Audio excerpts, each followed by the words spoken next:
नमस्कार दोस्तों, हमारे यूट्यूब चैनल एग्जाम लर्नर में आपका स्वागत है। दोस्तों, आज के इस वीडियो में हम लोग यूपीपीएससी यानी कि उत्तर प्रदेश लोक सेवा आयोग द्वारा आयोजित सहायक पूर्ति निरीक्षक मुख्य परीक्षा सामान्य अध्ययन का सॉल्व पेपर जो है हल करेंगे।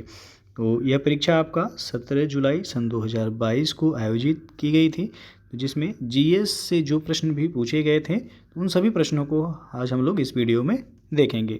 आपके आने वाले एग्ज़ाम जो कि यूपीपीएससी से रिलेटेड जो भी एग्ज़ाम होगा उन सभी के लिए काफ़ी महत्वपूर्ण है। तो आप लोग इस वीडियो को पूरा ज़रूर देख लीजिएगा। चाहे आप यूपीपीसीएस का एग्ज़ाम देने जा रहे हो तो ये एक बार आप लोग इसे ज़रूर देख करके जाइएगा किस तरीके के प्रश्न जो है इसमें पूछे गए हैं। तो आइए देखते हैं। पहला जो क्वेश्चन है आपका कि सन 1875 के अलीगढ़ आंदोलन में किसका नाम जुड़ा है। ऑप्शन आप देख सकते हैं, इसमें 4 विकल्प दिया गया है। आपको बताना है कि कौन सा विकल्प इसमें सही होगा।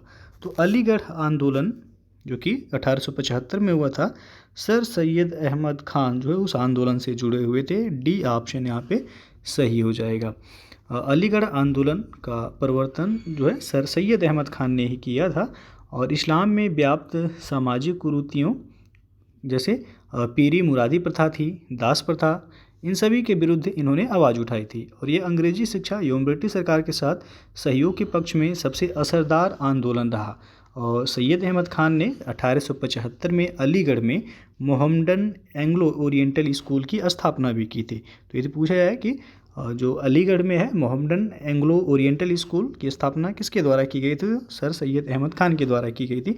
किस सन में किया गया था? तो 1875 ईस्वी में ही किया गया था। यहाँ पर डी ऑप्शन पहले का सही हो जाएगा। दूसरा प्रश्न है कि कनिष्क के शासनकाल के दौरान निम्नलिखित में से कौन सी बौद्ध संगीति आयोजित की गई थी? तो कनिष्क के शासनकाल में हुआ था चौथी बौद्ध संगीत। कुल 4 बौद्ध संगीत हुए थे। आपको पता होगा पहला बौद्ध संगीत जो हुआ था वह हुआ था राजगृह में, जो कि अजात शत्रु के शासनकाल में हुआ था। दूसरा बौद्ध संगीत हुआ था वैशाली में, दूसरा वैशाली में हुआ था और कालाशोक के समय में हुआ था। तीसरा बौद्ध संगीत हुआ था पाटलिपुत्र में और ये अशोक के शासनकाल में हुआ था। और चौथा जो बौद्ध संगीत हुआ था वह कनिष्क के शासनकाल में हुआ था। कहाँ पे हुआ था? तो कुंडल वन कश्मीर में यह हुआ था। तो चौथा आपसे पूछा गया, यहाँ पे सी ऑप्शन सही हो जाएगा। तीसरा क्वेश्चन है कि किस राजा के प्रशासन में अष्टप्रधान मंत्री परिषद पाई गई थी? तो अष्टप्रधान मंत्री परिषद आपको पता होगा कि शिवाजी के शासन काल में जो है जो मंत्री परिषद होता था वो अष्टप्रधान के नाम से इसे जाना जाता था। इसमें ये 8 मंत्रियों का समूह होता था और ये 8 मंत्री कौन होते थे? पेशवा जो कि प्रधानमंत्री होता था, उसके बाद सर ए नौबत जो कि सेनापति होता था, अमात्य होते थे, सचिव होते थे, सुमंत होते थे, पंडित राव और न्यायाधीश। तो ये 8 जो मंत्री होते थे, 8 मंत्रियों का समूह, इसे अष्टप्रधान कहा जाता था। तो शिवाजी के शासनकाल में यह था। चौथा प्रश्न है भारतीय राष्ट्रीय कांग्रेस के उस अधिवेशन के स्थान का नाम बताइए जहां पूर्ण स्वराज को अपना अंतिम लक्ष्य घोषित किया गया था। तो पूर्ण स्वराज को जो अंतिम लक्ष्य घोषित किया गया था वह लाहौर अधिवेशन। ये ऑप्शन यहाँ पे सी हो जाएगा। दिसंबर 1929 में कांग्रेस का अधिवेशन लाहौर में हुआ था, जिसकी अध्यक्षता पंडित जवाहरलाल नेहरू के द्वारा की गई थी और इस अधिवेशन में पूर्ण स्वराज को अंतिम लक्ष्य घोषित किया गया था। सन भी याद रखिएगा, पूछा जाता है। तो 1929 का लाहौर अधिवेशन था वह। पांचवा प्रश्न है निम्नलिखित में से किस लड़ाई में मुख्य विरोधियों को सही ढंग से नहीं बताया गया है? तो यहाँ पे आप देख सकते हैं पहला जो दिया गया पानीपत की पहली लड़ाई बाबर और इब्राहिम लोदी के बीच हुआ था। बिल्कुल सही है। पानीपत की जो पहली युद्ध हुई थी 1526 में हुआ था। सन भी पूछा जाता है। तो 1526 में यह हुआ था बाबर और इब्राहिम लोदी को। तो बाबर ने इब्राहिम लोदी को हराया था इस युद्ध में। तो पहला तो आपका सही है। आपसे पूछा है कौन सा सही नहीं बताया गया है। दूसरा यहाँ पे दिया गया पानीपत की दूसरी लड़ाई टीपू सुल्तान और मराठा के बीच हुई थी। तो पानीपत की जो दूसरी लड़ाई हुई थी आपको पता होगा कि अकबर और हेमू के बीच हुआ था। अकबर ने हेमू को हराया था।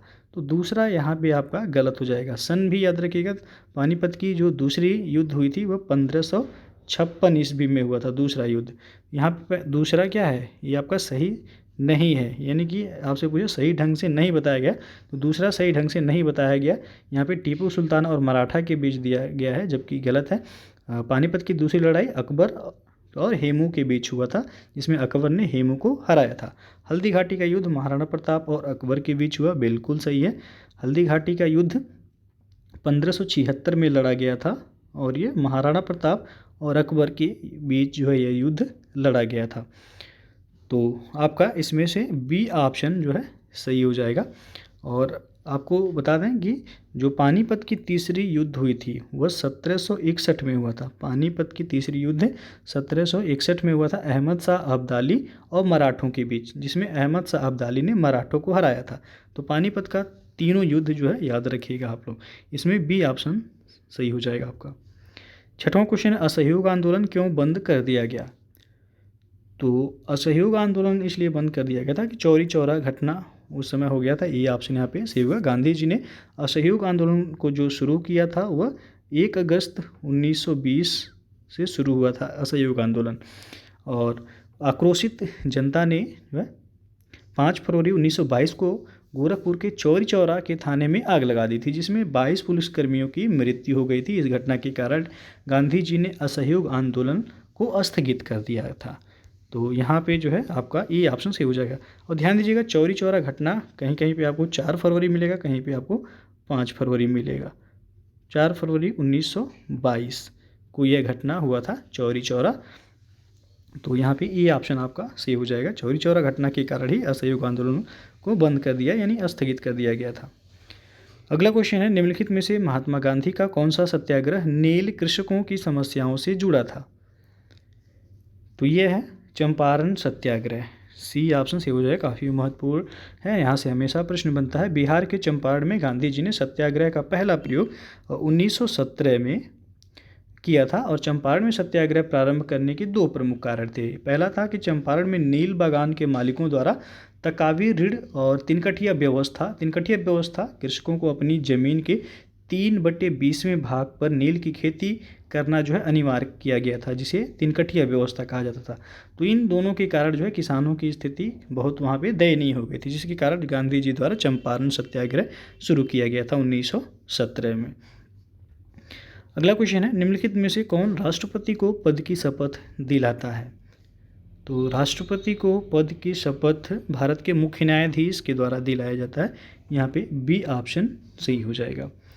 9वां प्रश्न है कि भारत के संविधान में कुल कितनी अनुसूचियाँ हैं?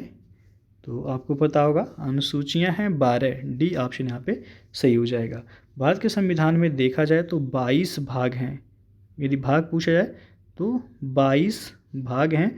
395 मूल जो संविधान में है वो 395 अनुच्छेद हैं। बाद में जो है संविधान संशोधन करके करीब जो है 450 से अधिक जो है इसमें अनुच्छेद हो गए हैं। तो मूल संविधान में 395 अनुच्छेद थे, 22 जो है भाग हैं और 12 अनुसूचियाँ। तो पहले जो है आपका 8 ही अनुसूचियाँ थी, लेकिन जो है बाद में जो है 12 अनुसूचियाँ हो गई। तो यहाँ पे पूछा है भारत के संविधान में अनुसूचियाँ कितनी हैं? तो 12 अनुसूचियाँ हैं। यहाँ पे डी ऑप्शन जो है सही हो जाएगा। अगला क्वेश्चन देखते हैं, भारत के संविधान की प्रस्तावना को कहा जाता है? तो इसका जो सही आंसर हो जाएगा यहाँ पे ये ऑप्शन सही होगा, आमुख। भारत के संविधान की प्रस्तावना को आमुख, जिसे अंग्रेजी में कहते हैं प्रेम्बल, अंग्रेजी में से प्रेम्बल कहा जाता है। और 1976 में 42वें संविधान संशोधन के माध्यम से प्रस्तावना में 3 शब्द जोड़े गए थे। पहला समाजवादी, दूसरा पंथ निरपेक्ष और तीसरा अखंडता। तो ये 3 शब्द जोड़े गए थे और 42वें संविधान संशोधन 1976 के द्वारा। और भारतीय संविधान की प्रस्तावना को संविधान की आत्मा भी कहा जाता है। प्रस्तावना यह स्पष्ट करती है कि भारत के शासन की सर्वोच्च सत्ता भारत की जनता में निहित है। तो ध्यान दीजिएगा, यदि इंग्लिश में प्रेम्बल दिया रहे या हिंदी में आमुख, तो प्रस्तावना को प्रेम्बल भी कहा जाता है या आमुख भी कहा जाता है। अगला क्वेश्चन है, लोकसभा के चुनाव के लिए अर्हता प्राप्त करने के लिए न्यूनतम आयु कितनी होनी चाहिए? तो कम से कम आयु 25 साल होना चाहिए लोकसभा की सदस्यता के लिए। ये ऑप्शन यहाँ पे सही हो जाएगा आपका। और अगला प्रश्न है, भारतीय संविधान में मौलिक अधिकार की अवधारणा का स्रोत जो है किस देश से लिया गया है मौलिक अधिकार। तो आप सबको पता होगा मौलिक अधिकार जो है वह यूएसए यानी कि संयुक्त राज्य अमेरिका के संविधान से लिया गया है। और भारतीय संविधान के भाग 3 में यदि पूछा जाए भाग 3 में क्या है तो मौलिक अधिकार है भाग 3 में। और अनुच्छेद यदि पूछा जाए तो अनुच्छेद 12 से 35 के बीच में जो है मौलिक अधिकारों का वर्णन किया गया है, जिसमें पहला आपका समता का अधिकार आता है जो कि अनुच्छेद 14 से 18 के बीच है। दूसरे नंबर पे है स्वतंत्रता का अधिकार जो कि अनुच्छेद 19 से 22 के बीच है। उसके बाद है तीसरा शोषण के विरुद्ध अधिकार जो कि अनुच्छेद 23 और 24 में दिया गया है। चौथा है धर्म की स्वतंत्रता का अधिकार अनुच्छेद 25 से 28 के बीच में है। उसके बाद संस्कृति और शिक्षा संबंधी अधिकार अनुच्छेद 29-30 में दिया गया है। और अंतिम है संवैधानिक उपचारों का अधिकार जो कि अनुच्छेद 32 में दिया गया है। और अनुच्छेद 32 को ही डॉक्टर भीमराव अंबेडकर के द्वारा संविधान की आत्मा माना गया है। और आपको बता दें कि 44वें संविधान संशोधन अधिनियम 1978 के द्वारा संपत्ति के अधिकार को समाप्त कर दिया गया और इसे अनुच्छेद 300A में रखा गया और विधिक अधिकार के तहत। तो पहले कुल 7 जो है मूल अधिकार या मौलिक अधिकार थे, लेकिन वर्तमान में 6 मौलिक अधिकार हैं। जो 7वां मौलिक अधिकार था संपत्ति का अधिकार, उसे 1978 में 44वें संविधान संशोधन के द्वारा हटा करके अनुच्छेद 300A में रखा गया है। तो यहाँ पे पूछा गया मौलिक अधिकार किस देश से लिया गया, तो यूएसए के संविधान से यह लिया गया है। अगला क्वेश्चन देखते हैं, भारतीय संविधान की स्वतंत्रता, समानता और बंधुत्व के आदर्श कहाँ से लिए गए थे। तो ये फ्रांस के संविधान से लिया गया है। यहाँ पे ए विकल्प सही हो जाएगा आपका। भारतीय संविधान की स्वतंत्रता, समानता और बंधुत्व के आदर्श ये फ्रांसीसी संविधान से लिया गया। प्रस्तावना में सामाजिक, आर्थिक एवं राजनीतिक न्याय का आदर्श जो है वह आपका रूस के संविधान से लिया गया है। तो यदि पूछा जाए कि स्वतंत्रता, समानता और बंधुत्व तो फ्रांस का संविधान हो जाएगा। और यदि पूछा जाए सामाजिक, आर्थिक और राजनीतिक जो 3 न्याय की बात की गई है वह रूस पूर्व सोवियत संघ के संविधान से लिया गया है। तो ये ऑप्शन यहाँ सही होगा। अगला प्रश्न है, निम्नलिखित में से कौन भारत के संविधान की मुख्य विशेषता नहीं है। तो यहाँ पे आप देख सकते हैं डी विकल्प की सबसे छोटा एवं लिखित संविधान। भारत का संविधान जो है सबसे छोटा और लिखित संविधान सबसे छोटा नहीं है, जबकि लिखित सबसे बड़ा संविधान है भारत का। तो आपसे पूछे विशेषता नहीं है तो डी ऑप्शन जो है विशेषता नहीं है। भारतीय संविधान की बात करें तो मुख्य विशेषताओं में इसका त्रिस्तरीय सरकार है, इसमें सार्वभौमिक वयस्क मताधिकार भी है, राज्य के नीति निर्देशक तत्व हैं, मूल अधिकार हैं, मूल कर्तव्य हैं और लिखित, निर्मित एवं विशाल संविधान है। विशाल संविधान जिसमें 22 भाग हैं, आपको पता होगा, 12 अनुसूचियाँ हैं, 395 अनुच्छेद जो कि वर्तमान में जो संशोधन के द्वारा 450 से अधिक अनुच्छेद हो गए हैं। संसदीय व्यवस्था इसमें है, संविधान की सर्वोच्चता है। तो ये सभी आपका है, लेकिन सबसे छोटा एवं लिखित संविधान विशेषता नहीं है। अगला क्वेश्चन देखते हैं, कैबिनेट मिशन योजना के तहत गठित अंतरिम सरकार का नेतृत्व किसने किया था। तो यह नेतृत्व किया गया था पंडित जवाहरलाल नेहरू के द्वारा। यहाँ पे बी ऑप्शन सही हो जाएगा। कैबिनेट मिशन योजना जो कि 1946 के तहत गठित अंतरिम सरकार का नेतृत्व पंडित जवाहरलाल नेहरू के द्वारा किया गया था। अगला क्वेश्चन देखते हैं, पंचायतों को संवैधानिक दर्जा किस अनुच्छेद के तहत दिया गया था। काफ़ी महत्वपूर्ण क्वेश्चन है यह। तो यहाँ पे जो सही हो जाएगा आपका सी ऑप्शन अनुच्छेद 243 के तहत। पंचायतों को 73वां संविधान संशोधन अधिनियम 1992 के द्वारा जो है संवैधानिक दर्जा दिया गया था। और भारतीय संविधान में अनुच्छेद 243 से लेकर के 243 जो है अड़ा तक जो है प्रावधान इसमें पंचायतों से संबंधित है। और भारतीय संविधान के भाग 9 में पंचायतों का प्रावधान है। यदि भाग पूछा जाए तो भाग 9 में जो है पंचायतों का प्रावधान दिया गया है। पंचायतों को 29 विषय जो है सौंपे गए हैं। ये भी पूछा गया है क्वेश्चन कि पंचायतों को कितने विषय हस्तांतरित किए गए हैं, तो 29 विषय हस्तांतरित किए गए हैं। और यदि पूछा है नगर पालिका को, तो नगर पालिका को जो है 18 विषय प्रदान किए गए हैं। पंचायत को 29 विषय दिए गए हैं। अनुच्छेद आपसे पूछा गया था तो अनुच्छेद 243 सही हो जाएगा यहाँ पे। वन अनुसंधान संस्थान कहाँ स्थित है। तो आप सबको पता होगा वन अनुसंधान संस्थान ये आपका देहरादून में है। यदि पूछा जाए कि वन प्रबंधन अनुसंधान संस्थान कहाँ है, तब आपका जो है भोपाल सही होगा। यदि प्रबंधन शब्द जुड़ जाए उसमें तब आपका भोपाल हो जाएगा, लेकिन यहाँ पे केवल वन अनुसंधान संस्थान पूछा गया है तो देहरादून यहाँ पे बिल्कुल सही हो जाएगा। अगला क्वेश्चन है, भारत में एक वित्तीय वर्ष की अवधि है। तो भारत में वित्तीय वर्ष की अवधि जो 1 अप्रैल से लेकर 31 मार्च तक का होता है, यानी कि सी ऑप्शन बिल्कुल यहाँ पे सही है। बंदी प्रत्यक्षीकरण भारतीय संविधान के किस भाग से संबंधित है? तो यह मौलिक अधिकार से संबंधित है। बंदी प्रत्यक्षीकरण यहाँ पे डी ऑप्शन सही हो जाएगा।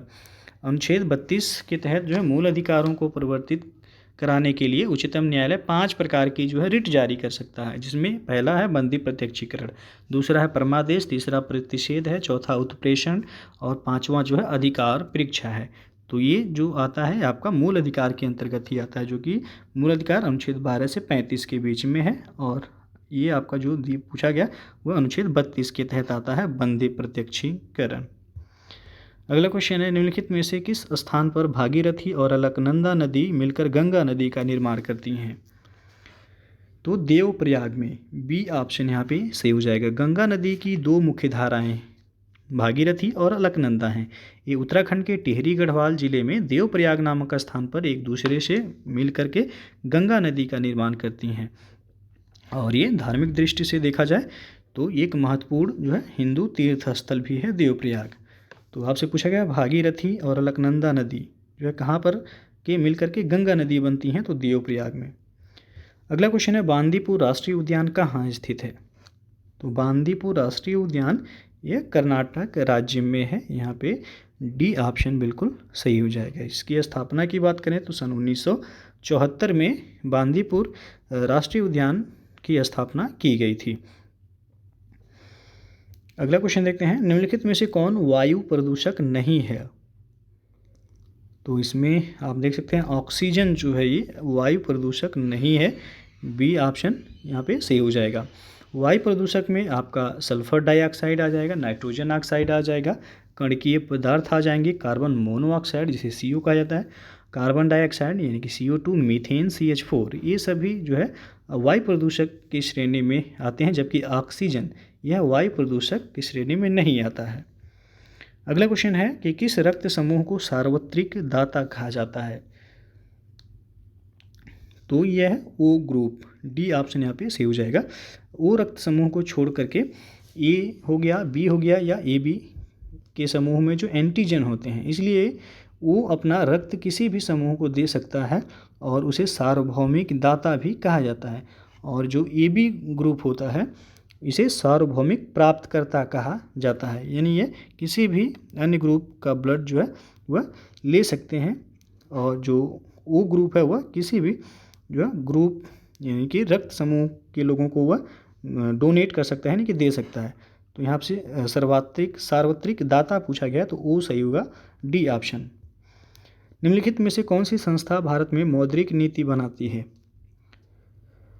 तो मौद्रिक नीति बनाने का कार्य भारत में RBI reserve bank of India यह काम करती है। यहाँ पे बी ऑप्शन सही हो जाएगा।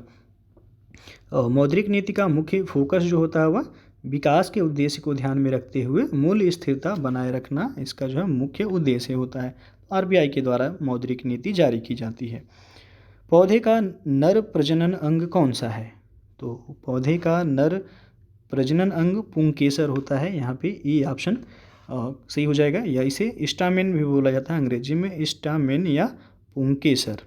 तो ये विकल्प बिल्कुल यहाँ पे सही है। त्वचा की सबसे ऊपरी परत को क्या कहते हैं? तो त्वचा की सबसे ऊपरी परत को अधिचर्म कहा जाता है। यहाँ पे ये ऑप्शन सही हो जाएगा, या एपिडर्मिज इसे अंग्रेजी में कहा जाता है, एपिडर्मिज। यहाँ पे ये ऑप्शन सही हो जाएगा। धातुएं विद्युत की सुचालक क्यों होती हैं? तो इनमें मुक्त इलेक्ट्रॉन होते हैं, इसलिए विद्युत की सुचालक होती हैं। यहाँ पे ये ऑप्शन बिल्कुल सही हो जाएगा। और उस योजना का नाम क्या है जिसके तहत भारत की पहली गैर सरकारी ट्रेन सेवा को हरी झंडी दिखाकर रवाना किया गया था? तो है भारत गौरव योजना, यहाँ पे बी ऑप्शन सही हो जाएगा। भारत गौरव योजना के तहत भारत की पहली गैर सरकारी ट्रेन को कोयम्बटूर से हरी झंडी दिखा करके रवाना किया गया था। इसके तहत यात्रियों को देश की सांस्कृतिक विरासत के बारे में जानकारी देते हुए ट्रेन मार्ग पर कई ऐतिहासिक स्थलों को भी यह कवर करती है। और अगला प्रश्न देखते हैं अब, निम्नलिखित में से किस केंद्रीय मंत्रालय ने लक्षित क्षेत्रों में उच्च विद्यालयों में छात्रों के लिए आवासीय शिक्षा योजना शुरू की है? तो ये शुरू किया गया है सामाजिक न्याय और अधिकारिता मंत्रालय के द्वारा। यहाँ पे ए ऑप्शन सही हो जाएगा आपका। सामाजिक न्याय एवं अधिकारिता मंत्रालय ने लक्षित क्षेत्रों में उच्च विद्यालयों में छात्रों के लिए आवासीय शिक्षा योजना, जिसे श्रेष्ठ कहा जाता है, की शुरुआत की थी। और यह योजना अनुसूचित जाति यानी कि एससी के विद्यार्थियों के लिए है। यह निम्नलिखित में से किस राज्य में सबसे पहले संपूर्ण साक्षरता अभियान TLC शुरू किया गया था? तो ये शुरू किया गया था केरल में। यहाँ पे ये ऑप्शन सही हो जाएगा। पहला संपूर्ण साक्षरता अभियान 26 जनवरी 1989 को केरल के एर्नाकुलम जिले में यह शुरू किया गया था सबसे पहले। आयुष्मान भारत योजना के तहत भारत के पहले स्वास्थ्य देखभाल और कल्याण केंद्र का उद्घाटन किस स्थान पर किया गया है? तो यह बीजापुर में किया गया है। यहाँ पे बी ऑप्शन से हो जाएगा बीजापुर। ये आपका छत्तीसगढ़ जो है छत्तीसगढ़ में है। ये बी ऑप्शन यहाँ पे सही हो जाएगा। और भारत ने कम दूरी की बैलिस्टिक मिसाइल का सफलतापूर्वक परीक्षण किया है, तो नाम पूछा गया है कौन सा है वह? तो पृथ्वी-2, यहाँ पे बी ऑप्शन सही हो जाएगा। भारत ने कम दूरी की बैलिस्टिक मिसाइल पृथ्वी-2 का उड़ीसा में सफलतापूर्वक परीक्षण किया है। यदि स्थान पूछा है कि पृथ्वी-2 का परीक्षण कहाँ पे किया गया है, तो उड़ीसा में किया गया है। ये कम दूरी की जो है बैलिस्टिक मिसाइल है। निम्नलिखित में से कौन सा देश भारत के साथ महत्वपूर्ण खनिज निवेश साझेदारी में 5.8 मिलियन अमेरिकी डॉलर का निवेश करने के लिए प्रतिबद्ध हुआ है? तो यह है ऑस्ट्रेलिया। यहाँ पे ए ऑप्शन आपका सही हो जाएगा। ऑस्ट्रेलिया ने भारत के साथ महत्वपूर्ण खनिज निवेश साझेदारी में 5.8 मिलियन अमेरिकी डॉलर का निवेश करने के लिए प्रतिबद्धता यह व्यक्त की है। दुनिया का सबसे तेज सुपर कंप्यूटर फ्रंटियर, ये काफ़ी महत्वपूर्ण है, पूछा जा सकता है यूपीपीसीएस में भी। तो याद रखिएगा, दुनिया का सबसे तेज सुपर कंप्यूटर फ्रंटियर किस देश में विकसित किया गया है? तो ये विकसित किया गया है यूएसए यानी कि संयुक्त राज्य अमेरिका में। और इसमें की गति जो बता दें वह 1000 पेटाफ्लॉप है इसकी जो है स्पीड। तो यहाँ पे याद रखिएगा, दुनिया का सबसे तेज कंप्यूटर जिसका नाम है फ्रंटियर, यह यूएसए यानी कि संयुक्त राज्य अमेरिका के द्वारा विकसित किया गया है। जगत गुरु रामभद्राचार्य विकलांग विश्वविद्यालय दुनिया में अपनी तरह का पहला विश्वविद्यालय यह उत्तर प्रदेश में कहाँ पर स्थित है?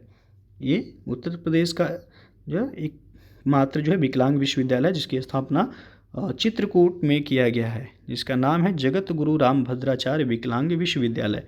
तो यहाँ पे ए ऑप्शन का सही हो जाएगा। और 2001 में जो है इसकी स्थापना की गई थी। अगला क्वेश्चन है, निम्नलिखित में से कौन सा कार्यक्रम भारत सरकार द्वारा ग्रामीण विकास के लिए शुरू किया गया था? तो ये यहाँ पे जो दिया गया कि कौन सा कार्यक्रम जो भारत सरकार द्वारा ग्रामीण विकास के लिए शुरू किया गया, तो पहला दिया गया राष्ट्रीय ग्रामीण आजीविका मिशन। तो इसकी शुरुआत जो हुई थी सन 2011 में हुई थी राष्ट्रीय ग्रामीण आजीविका मिशन की। तो ये भी आपका ग्रामीण विकास के लिए शुरू किया गया था कार्यक्रम। तो ये पहला तो सही है। महात्मा गांधी राष्ट्रीय ग्रामीण रोजगार गारंटी अधिनियम, या जिसे मनरेगा के नाम से जाना जाता है, तो इसकी शुरुआत हुई थी 2005 में। आपको पता होगा 2005 में इसकी शुरुआत हुई थी नरेगा के नाम से, बाद में इसका नाम 2008 में मनरेगा किया गया। तो ये भी आपका ग्रामीण विकास से ही संबंधित है। प्रधानमंत्री ग्रामीण आवास योजना, ये भी आपका सही हो जाएगा। प्रधानमंत्री ग्रामीण आवास योजना जो शुरू हुआ था सन 2016 में, इस योजना को शुरू किया गया था। तो आपका डी ऑप्शन यहाँ पे सही हो जाएगा। जो ऊपर तीनों दिया गया ये सभी भारत सरकार द्वारा ग्रामीण विकास के लिए शुरू किया गया कार्यक्रम है। अगला क्वेश्चन है, 2022 तक किसान की आय दोगुनी करने के लिए निम्नलिखित में से किस समिति का गठन किया गया है? तो यहाँ पे डी ऑप्शन सही होगा, अशोक दलवई समिति। केंद्र सरकार ने सन 2022 तक किसानों की आय दोगुनी करने का प्रारूप तैयार करने के लिए अशोक दलवई की अध्यक्षता में एक अंतर मंत्रालयी समिति का गठन किया था। निम्नलिखित में से कौन पूरा योजना से संबंधित है? पूरा योजना, ये शॉर्ट फॉर्म दिया गया PURA, तो पी से हो जाएगा प्रोविजन, इसका फुल फॉर्म जो होता है provision of urban amenities in rural areas, तो जिसे पूरा योजना के नाम से जाना जाता है। तो पूरा योजना से संबंधित आपसे पूछा गया क्या है, तो ये ग्रामीण क्षेत्रों में शहरी सुविधाएं प्रदान करने से संबंधित है पूरा योजना, और ग्रामीण क्षेत्रों में शहरी सुविधाएं प्रदान करने के लिए संबंधित है यह। इसकी जो घोषणा हुई थी सन 2003 में पूरा योजना की घोषणा की गई थी। अगला क्वेश्चन है कि उत्तर प्रदेश में फिरोजाबाद किसके लिए प्रसिद्ध है? तो यूपी स्पेशल से है। तो फिरोजाबाद आपको पता होगा कि कांच की चूड़ियों के लिए फेमस है। यहाँ पे बी ऑप्शन बिल्कुल सही हो जाएगा आपका। और अगला जो क्वेश्चन है आपका, यहाँ पे एक गणित से जुड़ा जो है कॉमन सवाल दिया गया है। तो इसमें सबसे पहले आप क्या करेंगे, कन्वर्ट कर लेंगे इसको भिन्न के फॉर्म में। तो 7 दूना 14, 1 15/7 धन 3 चौक के 12 और 1 13, 13/3 हो जाएगा। फिर यहाँ पे प्लस का चिन्ह होगा, 7 5 35, 1 36/7 हो जाएगा। अब जो है आपको इसे हल कर लेना है। तो इन तीनों का एलसीएम कितना आ जाएगा, 7 3 7 का, यानी कि 21 तीनों का एलसीएम आ जाएगा। उसके बाद 7 3 21 और 15 3 45 हो गया, धन 3 7 21 और 13 7 91 हो जाएगा। फिर यहाँ पे प्लस का चिन्ह हो जाएगा, 7 3 21 और 3 में हम 36 का गुणा कर देंगे तो हो जाएगा यहाँ पे 3 6 18, 3 3 का 9 1 10, 108। तीनों को आप जोड़ेंगे 45 91 और 108 को, तो हो जाएगा 244/21, 244/21। तो यहाँ पे यदि अब इसे डिवाइड करेंगे 244 यानी कि 21 से भाग करेंगे 244 में, तो आपका आ जाएगा यहाँ पे 11 सही 13/21 आएगा, 11 सही 13/21। तो ऑप्शन कौन सा सही हो जाएगा आपका, डी ऑप्शन यहाँ पे सही होगा, 11 सही 13/21। काफ़ी जो है सिंपल सवाल है मैथ का। अगला क्वेश्चन जो पूछा गया था, किस भारतीय शास्त्रीय नृत्य की उत्पत्ति उत्तर प्रदेश से हुई है? तो आपको पता होगा उत्तर प्रदेश का जो शास्त्रीय नृत्य है वह कथक के नाम से जाना जाता है। यहाँ पे बी ऑप्शन सही हो जाएगा, कथक की उत्पत्ति उत्तर प्रदेश से ही हुई है। तो बी ऑप्शन बिल्कुल सही है। कुचिपुड़ी कहाँ का है? तो ये आपका आंध्र प्रदेश का है कुचिपुड़ी। और कथकली केरल का है। भरतनाट्यम कहाँ का है? तो ये आपका तमिलनाडु का है। भरतनाट्यम कहाँ का है? तो ये आपका तमिलनाडु का है। तो आपका यहाँ पे, तो दोस्तों जो है ये सभी जीएस के क्वेश्चंस जो है आपका सहायक पूर्ति निरीक्षक जो कि मुख्य परीक्षा 2022 जो परीक्षा हुई थी इसकी 17 जुलाई 2022 को पेपर यह कराया गया था। तो आप जो है पीसीएस का एग्ज़ाम देने जा रहे हैं जो कि 14 मई 2023 को पेपर होना है यूपी पीसीएस का, तो उसके लिए काफ़ी महत्वपूर्ण है। इसी तरह के क्वेश्चन जो है आपको पीसीएस में भी देखने को मिलेगा। तो यदि वीडियो अच्छा लगा हो तो लाइक शेयर कर दीजिएगा, चैनल को सब्सक्राइब नहीं किए हैं तो सब्सक्राइब कर लीजिएगा, साथ में बेल आइकन को प्रेस कर लीजिएगा जिससे आने वाले अगले वीडियो का नोटिफिकेशन आपको पहले मिलता रहे। और हमारे चैनल पर आपको बता दें कि यूपी पीसीएस एग्जाम के लिए जो है जीएस के संभावित क्वेश्चन के साथ साथ जो है करंट अफेयर्स के भी वीडियो अपलोड किए गए हैं। तो जो लोग नहीं देखे हैं आप उसे चैनल की प्लेलिस्ट में जाके जरूर देख लीजिएगा। तो वीडियो को पूरा देखने के लिए बहुत बहुत धन्यवाद।